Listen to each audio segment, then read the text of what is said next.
మొత్తానికి అయితే కవిత రోజు రోజు నవ్వుల పాలు కావడంతో పాటు ఇప్పుడు తిట్ల పాలు కూడా అయ్యే పరిస్థితి తెచ్చుకుంది. నిన్న మన ఈ రోజే బ్యానర్ ఐటమ్ రాసినాం, తెలంగాణ జాగృతి నడుస్తుందా జబర్దస్త్ షో నడుస్తుందా అని మనం కూడా చెప్పినాం.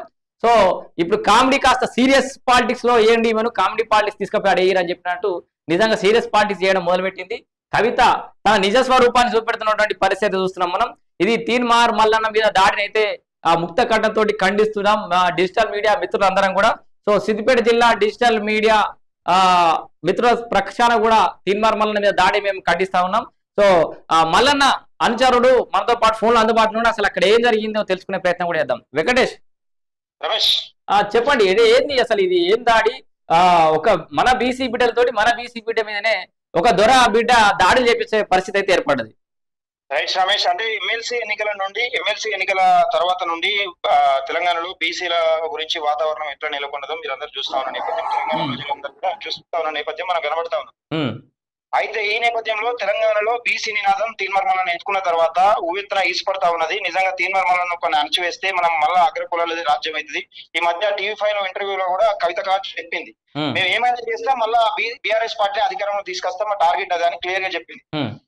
ఆ నేపథ్యంలోనే బీసీలను డైవర్ట్ చేసే విధంగా 3 నెలలు జైల్లో లిక్కర్ స్కామ్ లో జైలుకి కల్వకుంట్ల కవిత గారు మళ్ళీ వచ్చి తెరపైకి వచ్చి అన్నదమ్ముల కొట్లాట అన్న చెల్లెల కొట్లాట, మాకు ఇంట్లో పంచాయతీలు ఉన్నాయి, మాకు అర్థం లేదు, మాకు బీసీలకు అండగా నిలబడతా అని ఇవే కేవలం రాష్ట్ర జనాభాలో ఒక 1% లేని జనాభా వీళ్ళ అసెంబ్లీలో వీళ్ళు ఒక అసెంబ్లీలో నిల్చుని వీళ్ళు తెచ్చుకున్న గెలుచుకోలేని పరిస్థితిలో ఈమె బీసీ ఉద్యమాలు చేస్తా ఉంటే బీసీలందరూ ఈమెకు జిందాబాద్ కొట్టాలి, మళ్ళా తెలంగాణ ఉద్యమం కోసం మన బీసీ ఎస్సీ ఎస్టీ మైనార్టీలు ఎవరైతే ప్రాణత్యాగాలు చేశారో మళ్ళా వీళ్ళ జాగృతి ఉద్యమం కోసం లేకపోతే వీళ్ళ తెలంగాణ సెంటిమెంట్ కోసం మళ్ళా వీళ్ళను గద్దెనెక్కించడం కోసం బీసీ ఉద్యమం తెరపైకి తీసుకొచ్చి అంటే బీసీ ఉద్యమం వీలు చేస్తున్నట్టుగా నటించి మన బీసీ ఎస్సీ ఎస్టీ ప్రాణాలు మళ్ళా తీయడానికి కోసం జాగృతి పేరిట ఒక కొత్త భాగవతానికి తెరలేపిన సంగతి తెలిసిందే. దీన్ని ఎప్పటికప్పుడు కళ్ళ కట్టినట్టుగా తీన్మార్ మల్లన్న చూపించే ప్రయత్నం చేస్తున్నాడు మార్నింగ్ న్యూస్ లో. అసలు కవితకు బీసీ ఉద్యమానికి సంబంధం ఏముంది? కవితకి ఏమన్నా ఒక ముద్రాజు బిడ్డనా, ఒక మున్నూరు కాపు బిడ్డనా, ఒక పద్మశాలి బిడ్డనా, ఒక సాకలైన బిడ్డనా, ఒక కుమ్మరైన బిడ్డనా? బీసీ ఉద్యమానికి కవితకు సంబంధం ఏముంది? ఇది దేంతో నవ్వాలని అర్థం కాని పరిస్థితి తెలంగాణ ప్రజలందరూ మనం చూస్తున్న నేపథ్యం. అంటే నిజంగా కవితకు బీసీ ఉద్యమం చేసుడు ఏంది? అసలు బీసీ బిడ్డనే కాదు కదా అని మన బీసీలందరూ కొట్లాడుతున్న నేపథ్యం. అంటే బీసీ ప్రజలను డైవర్ట్ చేసేందుకు ఆమె క్లియర్ గా చెప్పింది, ఎట్లా చేయాలి, వాళ్ళ రాజ్యాధికారం మేమే సాధించాలి, బీఆర్ఎస్ పార్టీని అధికారంలో తీసుకురావాలని చెప్పింది టీవీ పైన. సో బీసీలు దూరం కాకుండా కుట్ర అన్నది మళ్ళీ మన బీసీ నాయకత్వం నడవకుండా చేయడమే కుట్ర అన్నట్టు. అగ్రకులాల కుట్రలో మన బీసీలను భాగస్వామ్యం చేస్తారు. కేసీఆర్ పేరు చెప్తే బీసీలు దూరం పోయే పరిస్థితి కాబట్టి కేసీఆర్ నాకు దూరం ఉందని చెప్పుకుంటూ బీసీలను దగ్గర. ఎందుకంటే కేసీఆర్ అధికారంలో ఉన్నప్పుడు 33% ఉన్న స్థానిక ఎన్నికల రిజర్వేషన్ 23% తీసుకొచ్చింది. ఇప్పుడు అదే కేసీఆర్ మళ్ళీ బీసీ నినాదం ఎత్తుకుంటే దేని చేతులు ఏది ఉంటుంది అనుకుని కొడతారు కదా. దళితులను ముఖ్యమంత్రి చేస్తాను అది గద్దెకెక్కిండు, ఆ దళితులను ముఖ్యమంత్రి చేయాలి. ఇక దళిత పాఠం ఆడితే దళితులు కూడా ఒప్పుకునే పరిస్థితి లేదు. బీసీలను ఎట్లా అమర్చింది అనేది క్లియర్ గా అర్థమైపోయిన పరిస్థితి. ఇప్పుడు కేసీఆర్ ఏ పదం ఎత్తుకున్నా తెలవదు కాబట్టి ఇప్పుడు కవితక్కతోని కొత్త డ్రామా ఆడిపిస్తున్నారు అంతే ఇలా. సో మొత్తంగా తీన్మార్ మల్లన్న ఒక రకంగా ప్రాణహాని తలపెట్టిరు, లోపల ఉండగానే దాడికి పోయారంటే సంపేద్దామన్నట్టు చంపడానికి ప్లాన్ చేసిరు. జాగృతి పేరుట కవితక్క రైట్ ఆయన ఎవరైతే ఉండో హైదరాబాద్ లో ఉంటాడు, దాదాపుగా చంపడానికి ప్రయత్నం చేసిరు. గన్మెన్లు ఆపినప్పటికీ గన్మెన్లను కూడా చితకబాదిరు. అంత మొత్తం క్యూనిస్ మొత్తం ఇప్పుడు రక్తపాతం చెల్లించారు అక్కడ.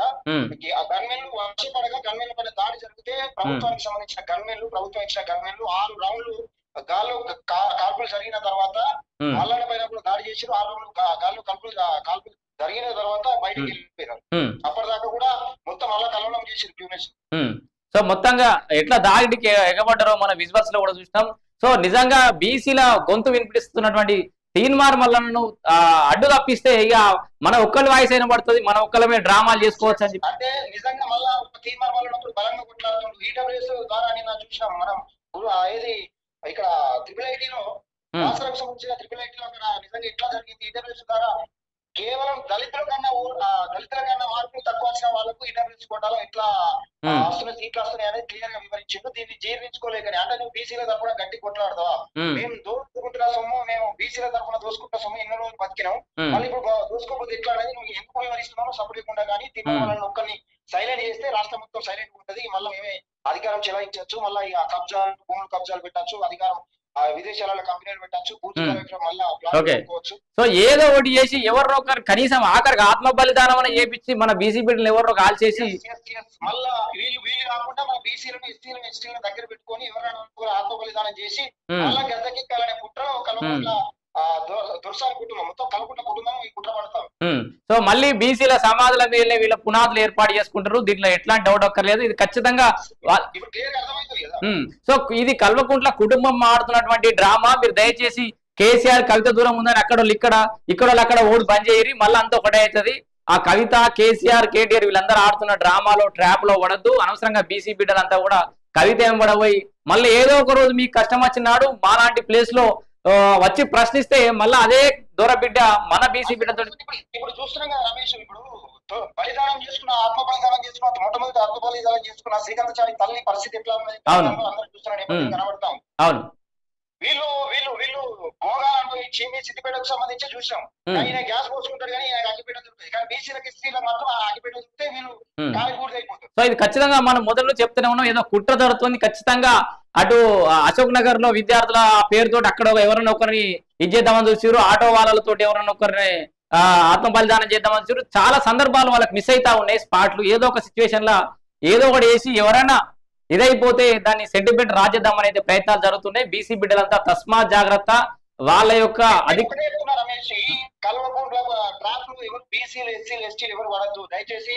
వీళ్ళు అవసరానికైనా కానీ మనం గ్యాస్ ఉంటే తగిలిపెట్టే కార్యక్రమం ఉంటుంది. మన బీసీలు ఎస్సీలు ఎస్టీలు ఎవరైనా కానీ తెలంగాణ ఉద్యమం కోసం 1200 మంది చనిపోయారు కదా, ఈ బీసీ ఉద్యమం కోసం ఒక్కరు కూడా చనిపోవడం అవసరం లేదు. చనిపోకుండా మనం రాజకీయం చేసుకున్నాం. కల్వకుంట్ల కుటుంబాల ట్రాప్ లో ఎవరు కూడా పడద్దు దయచేసి. Okay. Thank you Venkatesh. Right. So వింటున్నాం కదా, చాలా దారుణంగా దాడికైతే తెగబడ్డారు. ఇదంతా కూడా మనం యాజ్ ఏ జర్నలిస్ట్ గా, డిజిటల్ మీడియా మిత్రునిగా ఈ సంఘటనను ఖండిస్తున్నా, బీసీ బిడ్డగా ఈ సంఘటనను ఖండిస్తున్నాం. సో బీసీలందరం కూడా మల్లన్న ఎంట ఖచ్చితంగా ఉండాల్సిన పరిస్థితి కనబడుతోంది. ఎందుకంటే ఒక దొరబిడ్డ మన బీసీ బిడ్డతోటి మన బీసీ బిడ్డను చంపించే ప్రయత్నం చేయడం నిజంగా దారుణం. ఈ పరిస్థితులు ఇట్లే కనుక వదిలేస్తే రేపు కవిత ఎంబడి తిరిగే మీకు కూడా ఇట్లాంటి పరిస్థితి రావచ్చు బిడ్డ, తస్మాత్ జాగ్రత్త అని చెప్పేసి కూడా ఈ సందర్భంగా తెలియజేస్తున్నాం. సో ఎవరైతే దోచున్నారో వాళ్ళ బీసీ బిడ్డలు అయినంత మాత్రాన వదిలిపెట్టాల్సిన అవసరం లేదు. దాడికి తెగబడ్డ వాళ్ళందరికీ కూడా ఖచ్చితంగా అది శాఖాపరమైన చర్యలు తీసుకొని వాళ్ళని కఠినంగా శిక్షించాలని కూడా తెలంగాణ పోలీసుని కోరుకుంటున్నాం. Thank you.